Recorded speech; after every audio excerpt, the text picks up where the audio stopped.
Hi, everyone. Welcome to Everyday Real English from Real Life podcast.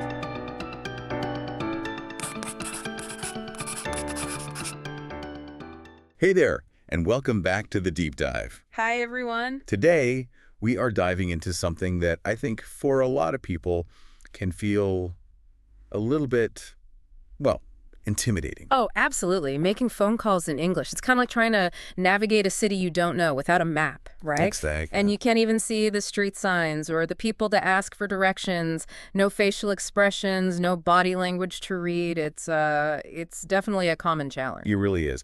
And that's exactly why we're doing this today. Our mission for this deep dive is basically to walk you through some practical phrases, some ideas, just to hopefully build your confidence for that next English phone call you need to make. Yeah, we've looked at what people actually say in different situations, from just chatting with a friend to something maybe a bit more formal, like scheduling an appointment. Okay, so let's unpack this a little bit because, before you even get to the actual conversation, sometimes the first hurdle is just, can we even hear each other? Ah, the dreaded connection issue.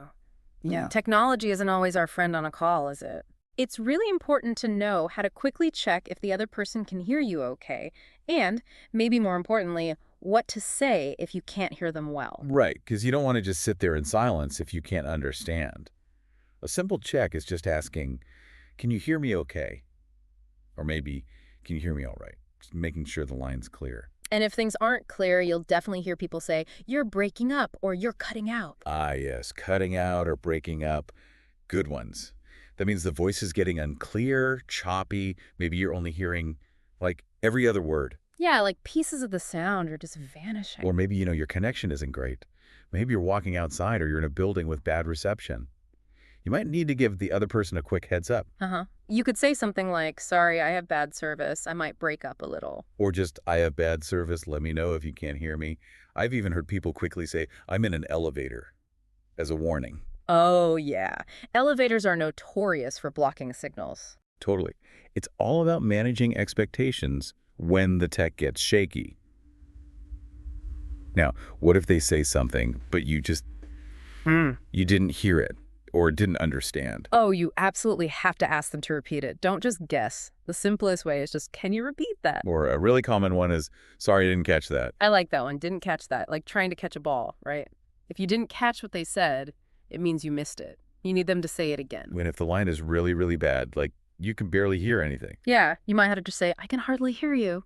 Be direct. And sometimes, the call just drops, suddenly disconnects. If someone's with you, you might turn to them and say, oh, I lost him, or oh, I lost her. Yeah, just means the connection broke. And if they suddenly go quiet and you're not sure, are they still there? Good point. You might just call out, hello, are you there? And if they tell you that you're cutting out, a natural thing to do is maybe move a bit, closer to a window or something. Right. And then ask, can you hear me now? It's amazing, really, how many specific little phrases we have just for dealing with these technical glitches. It really shows how common they are, doesn't it?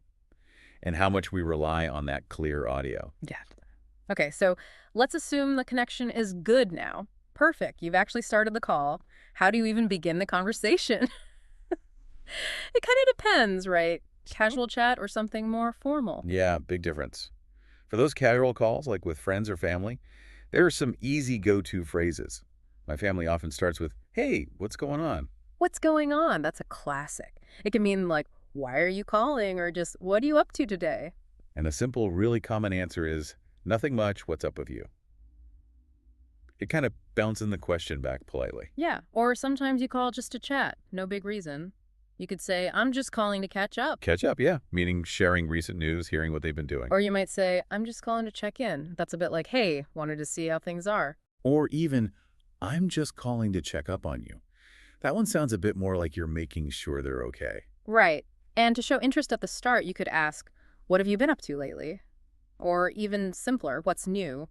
Just invites them to share. And what if someone calls you needing something? Ah, okay. They might start politely with something like, I've got a favor to ask. It's a nice way to signal they need help. And some really common casual responses to that are shoot, which just means, go ahead, ask me. Yeah, or I'm all ears, meaning I'm listening. Or someone might say, totally, like, yeah, sure, what do you need? And we often say give someone a call, or maybe more in the UK, give someone a ring. Both just mean to phone them. Right. Like, okay, I'll give you the call later. Exactly. Okay, let's switch gears now. Something maybe a bit more structured. Making an appointment, like calling a doctor's office or a dentist. Yeah, that feels different. You're often talking to someone you don't know, like a receptionist. It can feel a bit nerve-wracking. So when they answer, it really helps to have your opening line ready. Just state your purpose clearly.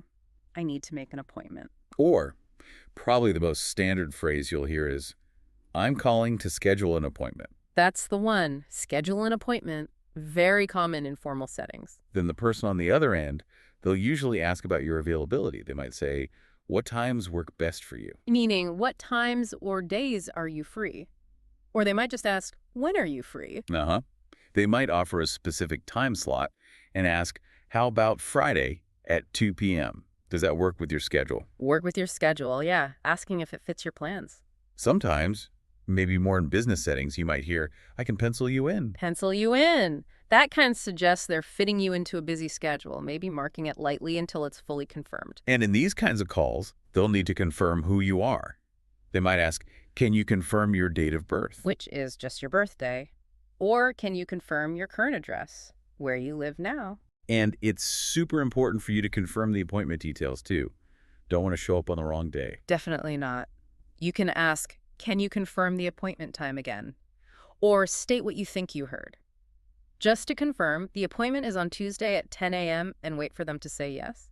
And if the time they offer just doesn't work for you, it's totally okay to ask for other options. Absolutely. You can say, do you have anything available next week? Or do you have anything available on a Friday? Or even in February? Or just, do you have anything available earlier or later? Right. And if anything's unclear, don't be shy. You can say, I just want to clarify the time or the date. And if you're calling about an appointment you already made, maybe just to double check. You can say, I just want to confirm the time and date of my appointment. Simple. Okay, let's try putting some of these appointment phrases together. How about we do a quick role play?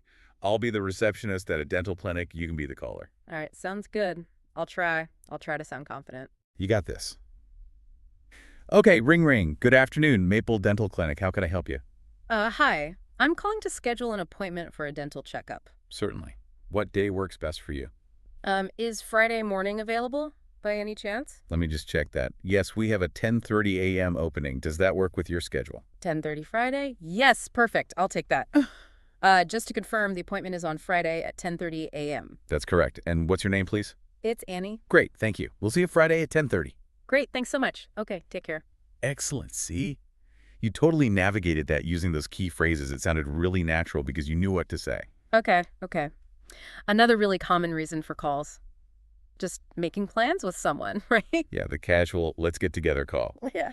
You might start, again, maybe checking if they're busy, like, hey, what are you up to? Or, what are you up to right now? Even though it sounds like just a greeting, it can kind of mean, are you free, or can you talk about making plans? Right. And when you're figuring out a time, you can ask, what time did you have in mind? Or, what time were you thinking? Both just ask what time works best for them. And then you got to agree on it. So when do you want to meet up? If you're meeting at someone's house, a really common question, especially if you know them well, is your place or mine? Huh. Yeah, be sure you know them well before suggesting that one. It's just a quick way to decide whose house. If you're meeting somewhere else, somewhere new, you'll definitely need the address. You could ask, could you tell me the address? Or, super common now. No. Could you text me the details? Exactly. It's just so much easier to have the address, time, everything in a text. Or the other person might just offer, okay, I'll send you the details. Yeah. And in places where people drive a lot, you might hear or ask, do you want me to pick you up? Offering a ride. Or if you're not sure how they're getting there, how are you getting there? Okay, and say you're going to a party or some get-together and you're feeling a little anxious, maybe? You might ask, so, who's going to be there? Totally normal question. And if food's involved, or you want food to be involved? A polite way to bring it up is, have you eaten yet?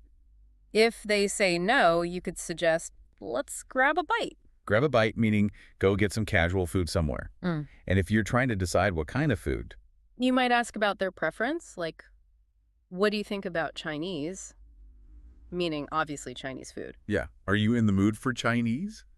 Basically. And again, offering a ride. You might hear, "Do you need a ride?" Or someone might just say, "I'll drive." And finally, if you're going somewhere new or maybe it sounds a bit fancy, you might wonder what the dress code is. Just ask, "What should I wear?" Straightforward. Okay, so beyond the specific phrases, there are maybe a few other little tips for phone calls in general. Definitely. Like if you have to leave a voicemail, keep it short and clear. Right. Say your name, why you're calling, and your phone number. Say the number slowly and clearly so they can actually write it down. Yeah, good point. And sometimes speaking just a little slower than you normally would on the phone can help with clarity too. It sounds a bit funny, but I've heard people say even trying to smile while you talk can help. Apparently, people can sometimes hear it in your voice, makes you sound friendlier. That actually brings up a really interesting point. For some people, talking on the phone, especially maybe to strangers or in a language that's not their first, it can feel quite exposed, vulnerable. Yeah, I get that. It's happening in real time, like you said earlier. Yeah. No time to pause and craft the perfect response, like in an email. Exactly. And you lose all those visual cues, the nods, the facial expressions that you rely on face to face. Someone described it as like a brief blip in communication. Just a moment of potential awkwardness or misunderstanding because you don't have that visual feedback loop. That's a great way to put it, a blip. But I think understanding why it can feel that way because of that missing visual element actually helps you see why all these specific verbal phrases for checking, understanding, and clarifying are so important on the phone. They bridge that gap. That makes a lot of sense. Okay, so you've had the conversation. It went well. Connection was fine. How do you wrap it up naturally? End the call. Good question. A really versatile phrase works for almost any call, formal or informal, is simply, "Okay, take care." Yeah, take care. It's warm, polite. For casual chats, "have a good one" is super common. Just means, "have a good day." You might even hear, "have a blessed day," especially in the southern U.S. True. If someone helped you out, a nice way to end is, "Thanks again, I'll talk to you soon." And in a more formal call, like that appointment call, they might say to you, "Thanks for calling." For casual goodbyes, you also hear things like, "Take it easy." Meaning relax, have a good day, or just talk to you soon. And if you are actually going to see them soon, See you soon makes perfect sense. and maybe if it's someone you don't talk to all the time, but you want to stay in touch. You could say, "All right, keep in touch." It's a friendly closing. Okay, and what about if you just finished making plans? You're happy about them. Oh, yeah, you can end cheerfully, like, "Well, it's a plan," or "It's a date." Even with a friend, that's fine. Or just, "I can't wait," showing you're excited. Exactly. So just to sum up our deep dive into navigating English phone calls, we talked about handling connection problems, those tricky bits. And how to kick off calls, whether they're casual or more formal. We covered making appointments, making plans. And then how to end the conversation smoothly and naturally. We also touched on why it can feel challenging sometimes, that idea of the communication blip without visuals. But how having these specific phrases really helps bridge that gap and gives you tools to manage it. It might feel a little awkward, maybe difficult, the first few times you consciously try to use these phrases. But here's the thing. The more you use them, they just become, well, normal, a natural part of how you communicate over the phone. Absolutely. The key takeaway really is practice. Try saying these phrases out loud. Maybe even, do a quick role play with a friend. Good idea. The more you do it, the more that sort of muscle memory for speaking on the phone gets stronger. So what does this all mean? Maybe the next time you need to pick up the phone, make or take a call in English, instead of worrying about that potential blip of anxiety. Yeah. You can remember you've got this toolkit now, specific phrases designed just for this. Maybe that makes staring at the phone feel just a little less daunting. You are definitely more prepared than you might think. Don't be afraid to make that call. You've got this. Thanks so much for joining us for this deep dive. Keep learning, keep practicing. See you next time for another deep dive. Bye. Bye-bye. Want to practice these phrases? Download your free PDF guide. Link in the description and pinned comment. Like and subscribe for more English tips.